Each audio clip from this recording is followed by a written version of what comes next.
Look, I've become extremely passionate over the last few years about helping people scale their business and kind of escape the grind, right? And I've built a dozen multi-million-dollar companies. I've been a part of not only 9-figure businesses, but building a 10-figure business. So I think I have a very specific skill set. I know exactly what I'm good at, equally what I'm not good at. There's plenty of those things. But I will tell you that understanding exactly how to scale a business and what I call the kind of 5 escapes that you have to make to turn your hustle into a real machine. We understand them very, very well. I mean, look, laying them out. Number one, everybody starts in the same place, and you have to realize the phase and the season of the business you're in order to get to the next phase. If you have your head up your ass and you don't understand where you are, it's very challenging for you to navigate where you're going to go. When we all start, we're all hustlers, and your only job there is revenue. I have to get a product to market fit. I have to sell a product or service. I have to create revenue. Ultimately, I have to create income. That is your job. That is it. Whether that is in real estate, whether that's an e-com, it doesn't matter. That's the job. I'm here to make money. And then you have to escape that and start putting in people and processes where I can create that exact same outcome first, and then ultimately a bigger outcome by escaping and becoming a manager. So in order for me to become a manager, all the efforts that I would traditionally do, which would directly create the revenue, I'm now counting on other people to do those things. And so now my job is to become a better manager, a leader, a coach. I have to understand the fundamentals of the business that actually drive the revenue, right? How do I replicate that without my own efforts? That's the first escape. And then ultimately the next escape is you come into becoming a CEO. As the CEO in a business, now I'm effectively managing managers, making data-driven decisions. Where are we on marketing? Where are we on finance? Where are we on sales? Where are we on operations? And making strategic decisions, calculated decisions in each one of those areas, each one of those management verticals that are ultimately exploding my revenue, exploding our profits. At a CEO level, I have to learn to be much more strategic. Quite literally at that level, none of the revenue is a direct result of my effort. It is all me managing the efforts of others through other managers that create that. And then the next escape from a CEO is you got to evolve and become effectively the chairman of the board, where you have none of your effort. You are purely strategy. You are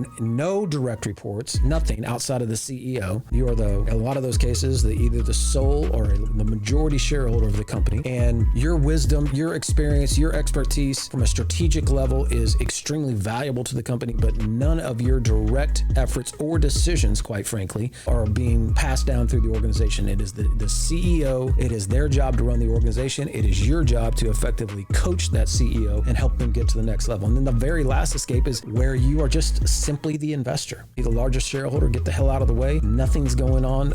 You are completely passive. You're getting this dividend check, this distribution on a monthly or quarterly basis or an annual basis. You're making a ton of money out of the deal, but you have no direct impact in any way inside of the organization. You just own it like you would own a stock in any other company. Those are the 5 escapes, and you cannot get ultimately to becoming the investor or the chairman or the CEO without going through the first phase if it's your own business and you're starting it from the ground up. You have to learn to move from hustler to manager to CEO, chairman of the board, because each one of those is different skill sets, each one of those different responsibilities. That's just not something that is taught. That is not something that you're going to learn by just symbiotically hanging out. You're going to have to actually surround yourself with people that have done those things and will guide you and help you improve your skills and help you understand what it looks like to hire really qualified people, help you understand what it looks like to hire talented people, onboard those people, train those people, manage those people. All those things do not come natural when you're in the hustler mode. They are completely foreign. And in fact, I will tell you, the hardest move to make is from that cycle of going from hustler up to CEO through the manager cycle, because the hustler side of your brain is in direct conflict with becoming a CEO. The hustler side of your brain will always say to you, everybody get out of the way, I can just do it better. The company's suffering right now, we're not doing good sales, so everybody get out of the way, I'll just do it. And there is a time and a place for that. But the reality is, if you want to get to that next level, you have to learn to calm that voice, quiet that voice, and ultimately extinguish that voice to where it is much more about long-term, strategic, putting the right pieces in place, playing chess when everybody's playing checkers, and do it in a systematic way where I'm ultimately going to get to where I want to get to. And every time I jump in the middle of this, I create chaos. I might get a short-term dopamine hit and maybe make a little bit of money, but long-term, I'm going backward. It is a conflict that if you're not around somebody who understands that and help guide you, then it's always, one step forward, 2 step back, 1 step forward, 2 step back. And it sucks to be in that. So you got to get around, whether it's the guys like myself or, Armat or anybody out there, align yourself with people who can help guide you through that process, because instinctively it will be very challenging to just navigate that on your own, in my humble opinion.